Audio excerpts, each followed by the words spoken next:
Did I blend this? Did I do this? Oh my God.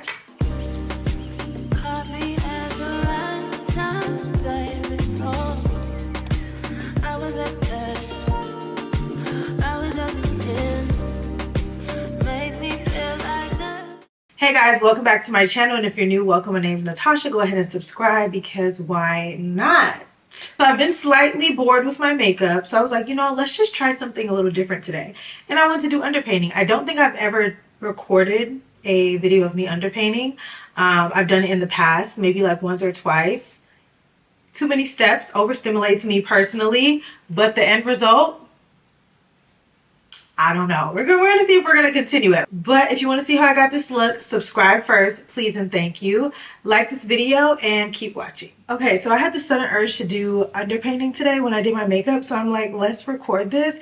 I've done underpainting before, but I don't think I've recorded it, nor is it my go-to. To be quite honest, I didn't see much of a difference when I did it in the past, so I just stick to how I do my makeup. But the girlies on TikTok be underpainting. It looks so gorgeous. So I'm like, let's give it a try and see what it's really talking about. So I'm of course starting with brow gel. This is the L'Oreal brow gel. If I don't say what I'm using on camera, it will be listed and linked down below, honey. So side note, I did my brows a little thinner the other day.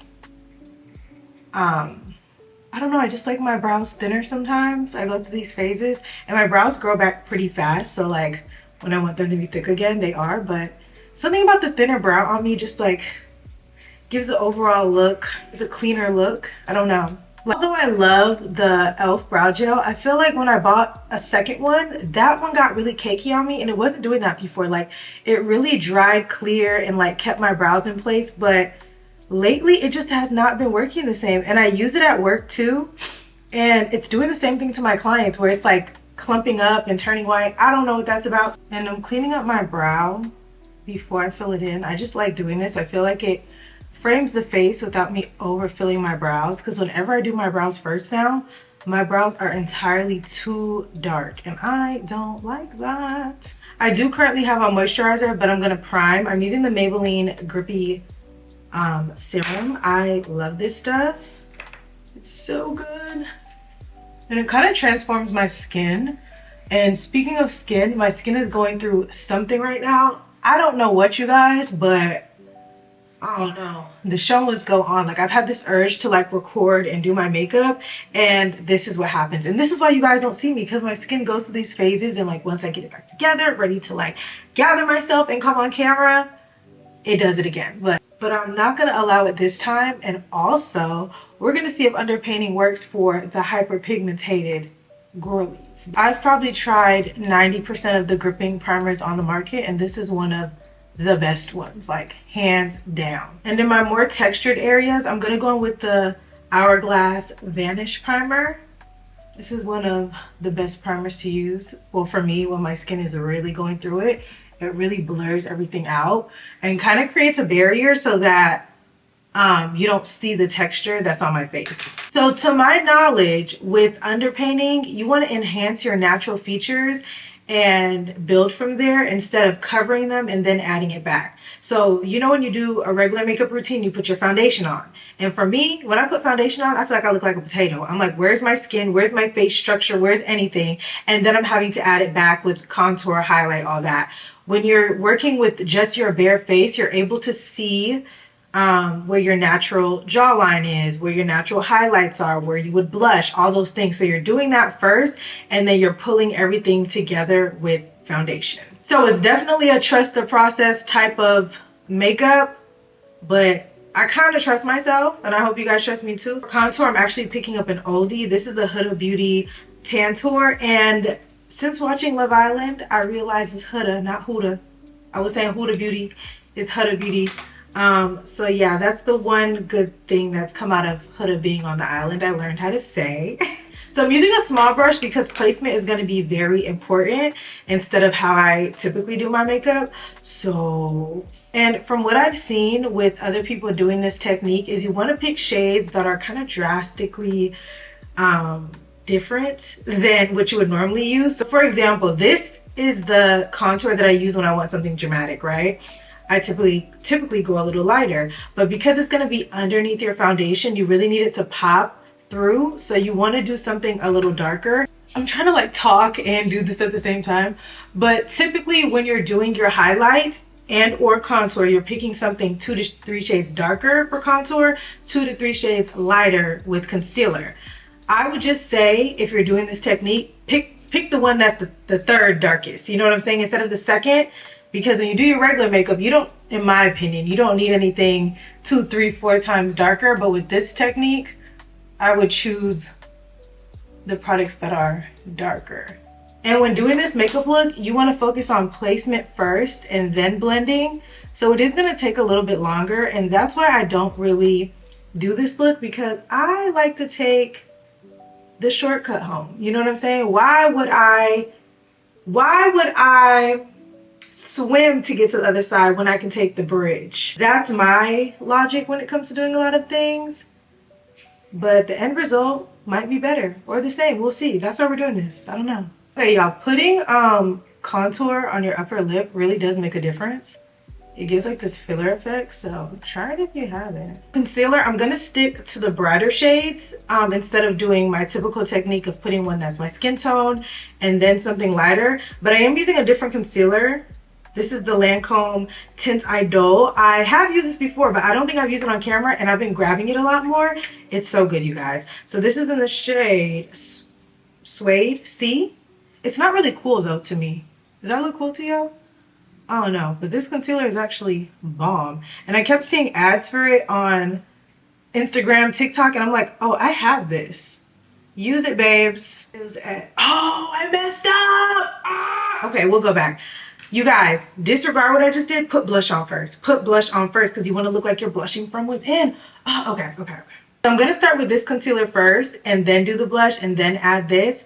But like, just put your blush on first. That makes the most sense. I'm kind of thrown off because I told myself before I started, don't forget the blush, don't forget the blush. But I just haven't been wearing blush like that, but I forgot. But today I was going to put on blush. Anyways, so when it comes to blending, you want to really keep the placement. You're not really blending because you're still going to add another product, which is your foundation. So normally when you blend your product, you're really trying to buff it into the foundation so that you have a seamless blend. You want to make sure that you're keeping the placement of the product as pigmented as possible. So just kind of buff it out. Buff it out so it doesn't have harsh lines, but don't blend it out. And you see how I'm just kind of dabbing that product, but I'm not moving it. I did do my contour placement a little different. You guys have seen me do it like this before, but I stopped and I don't know why, because this fits my face shape the best for what I'm going for. I'm going through a phase in life. I don't know, but I do like this again, and I don't know why I stopped. I was doing it last year and the beginning of the year, and then I just stopped. The forehead is where you'll probably do the most blending, because like you just don't want to line across your forehead. So make sure you really get it into your hairline. When I first started doing makeup, this is literally how my makeup looked. That's crazy. Forgot to blend out the nose. To be honest with you, I have mixed thoughts on underpainting. And I'm going to start with, I don't think it's beginner friendly. I'm so sorry if you're a beginner. You just need to go back to the basics and then revisit this.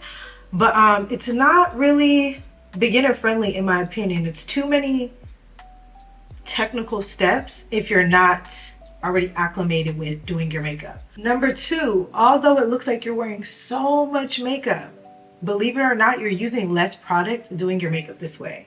Or at least less foundation, and you guys are going to see that because now that I'm blending everything out, it looks like my face is kind of covered, right? It looks like everything's coming together, but these little blank spots are going to be the only places that I need to apply foundation instead of applying foundation all over. So how can I say this without contradicting what I've said in the past?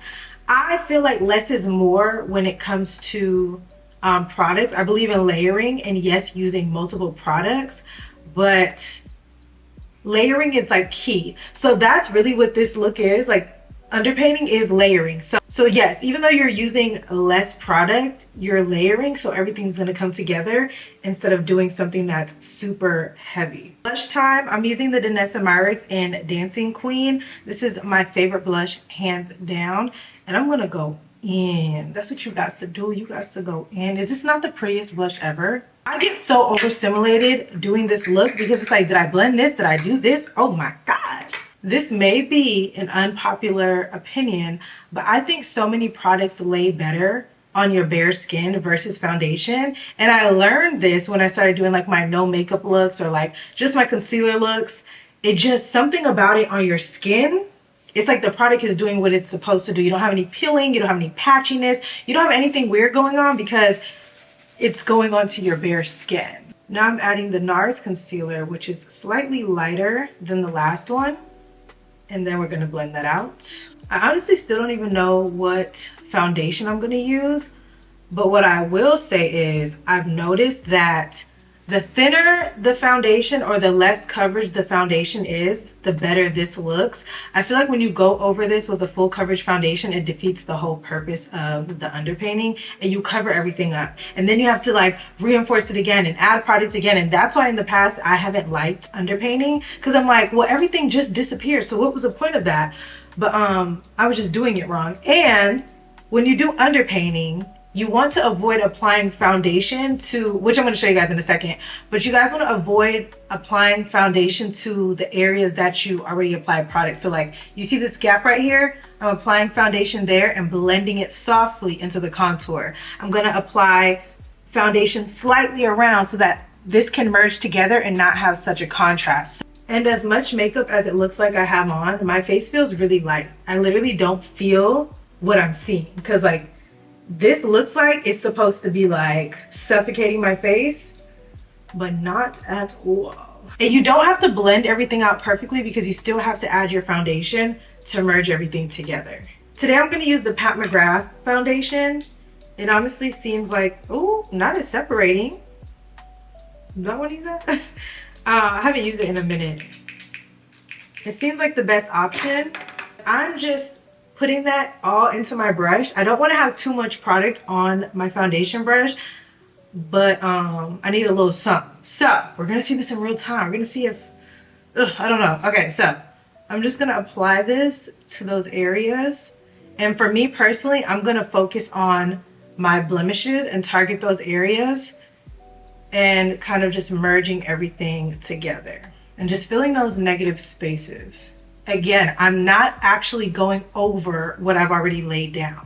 And I'm gonna touch in between this contour and this, what do you call this? Highlight, so that it can merge better. You see the difference of that side versus this side? Harsh, not harsh. And again, the motion today is patting. You don't wanna drag, you don't wanna do too much of this because you wanna keep everything that you've already laid down because you kind of created your face shape in your placement.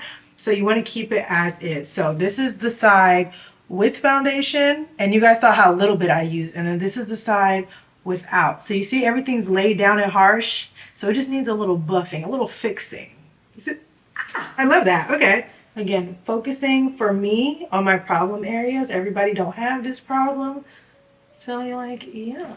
And gently tapping the edges of what's already laid down. What I will say though, is that this takes way longer to blend out, and I want to set my face so bad. Like, you know how some people are like, I don't ever want to set my face. I'm not that girl. I cannot wait to set my face. I feel like powder brings everything together. And I feel like a lot of people don't like to set their face because they're either using the wrong powder or they're not setting their face correctly. So of course you're not gonna like it because you feel like it ruins your makeup. But for me, oh no, I'm not gonna hold you. All that my skin's going through right now, it does not look like it. And I feel like versus the past few days I've been doing my makeup the regular, like my regular way, I feel like I have more coverage because normally I can still see all of my dark spots here or there, and I feel like it is covered. So I love that for us. So and I'm gonna be using the Givenchy setting powder, the original one by the way. This has no shimmer in it. This got the talc. I'm just gonna press that in. What do you mean you don't like setting your face? Are you crazy? It just gives this look. I love it. And I'm making sure I'm applying this powder exactly where I applied my concealer. Normally I'm really messy. I don't care. I'm just like, set everything, set the whole face. But I'm being very intentional with my placement.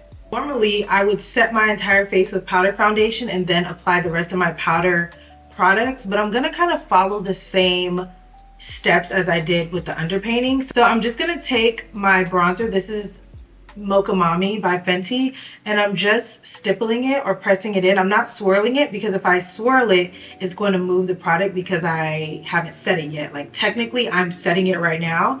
So I just have to use a different technique. So I know a lot of times, especially for beginners, it can be kind of frustrating because you're like, why am I using a cream or liquid and a powder? And it's because you have to set it because your face will slide around. So just know once you get into the creams and the liquids and layering your products, yes, you're still gonna have to use your other products. It's not gonna eliminate anything. And for me personally, I don't think that creams do enough to use them on their own. You still should go in with your powders just to give it that extra pop. And going through a very weird phase with blush, but I'm gonna apply it anyway. This is Sawtelle Slushy by Tower 28. These blushes are so good, by the way. I got these in PR months ago, and I've been dabbling in them, and I do really like them. The formula is amazing. Apparently, they're like a primer infused blush, so they last longer because we know blush kind of evaporates off your face. So that's what this does, and I love this shade. I did not think this shade was going to work for me. I thought it was going to be ashy, but it's actually a really nice, like, cool toned mauve pink. I think this sits really nicely on top of the Danessa. And then I'm taking a brightening powder. This is the Jaclyn Hill one. It's like discontinued now, so use any powder you want. Charlotte Tilbury, Pat McGrath, any other powder that brightens your under eye, and press that in. I like to do this step twice when I do my makeup. So right now and then after I spray my face, because whenever I spray my face, it kind of disappears and I need it to come back. But do we see what that does? Yes. I'm always asking y'all, do y'all see something? Like, yes, Natasha, they do. But to be fair, I can't really see myself. So I got to make sure y'all can see me or not. And I'm going to take this shade, which is a little bit more on the browner skin tone side, and I'm going to set under my contour to make that pop, because it is a brightening shade, but it's not going to be like stark white. And just like my liquid foundation, I'm going to use a powder. This is the Fenty one, and kind of pull everything together so that I don't have harsh lines. Like, I want everything to pop, but I don't want it to look crazy. And I am using a smaller brush today just so that I don't, you know, overdo it. Normally when I do this step, I use a big fluffy brush and just put it all over my face, but I'm using a smaller brush today and just targeting those areas and locking that foundation in. And I'm going to do one side at a time so that you guys can see the difference that adding the powder foundation does, because I feel like a lot of people skip this step, and I'm like, yo, this is my favorite step. As you can see, powder foundation and no powder foundation. Huge difference, right? Like, seamless and flawless needs a little work. The funny thing is, I be knowing how to do things. I just am a creature of habit sometimes and stick to what I know, because if it ain't broken, oh, I fix it. Forgot to contour my nose, but I don't know if I'm having bronzer contour blindness, but I just feel like it's not enough. But I also have been getting more sun lately, so maybe that's why, like, it's really not bronzing. But like, if I go darker, then what? Where's this heading? I think it's that I want bronzers with different tones, like maybe a little bit warmer, but not red, but not orange. Like, am I asking for too much? I think I'm asking for too much. I'm just gonna be quiet. This is how the base looks thus far. I wonder if I should set my face. I'm gonna use the NARS Light Reflecting Mist. I sneeze every time. All right, so I'm gonna let that dry, debate if I'm gonna do something on my eyes or not, and I will be back. Did a little something on the eyes, did a little something on the lip, and this is the completed look. And please excuse my hair. Bundles Bomb, linked in my bio, courtesy of me. I know, shameless plug. But I'm currently boycotting Leave Out with my quick weaves. I just don't care anymore. Is anybody else there where they just don't care about their Leave Out blending or not? Yeah, that's where I'm at with it. This is giving like 2016, went to the quick weave shop, not the quick weave shop, the weave shop, got $50 weave. That's what it's giving, and I'm not mad at it.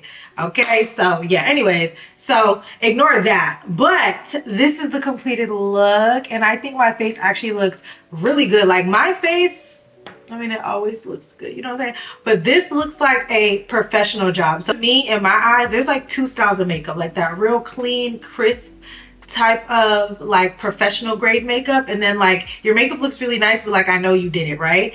And I flip-flop. Sometimes I want my face to give like, you are a seasoned makeup artist, this is that. And then sometimes I want it to give like, I just threw this on, you know? I don't know, but I do like this. I would definitely wear this for like filming days, if I was going out, if I knew I was going to take a lot of pictures, photo shoots. I think this would even do well for photo shoots, which is ironic because normally we think automatically you're going to be in front of a camera, put on the full coverage foundation, cover your face, do the most, but this just looks amazing and it looks good in person. So that's another thing. A lot of times makeup looks really good on video or on camera, but in person it just is, it's a bit much. This is a piece of hair, but it's just a bit much. But this is the completed look. Let me know what you guys think. Are you guys team underpainting or not? I think I am. We might see it more often when I'm like feeling myself. This might be something that I go to. We're gonna see, but my face looks really good and I have not been feeling my makeup because my skin, ugh. Anyways, thanks so much for watching and I will see you guys in my next video. Bye.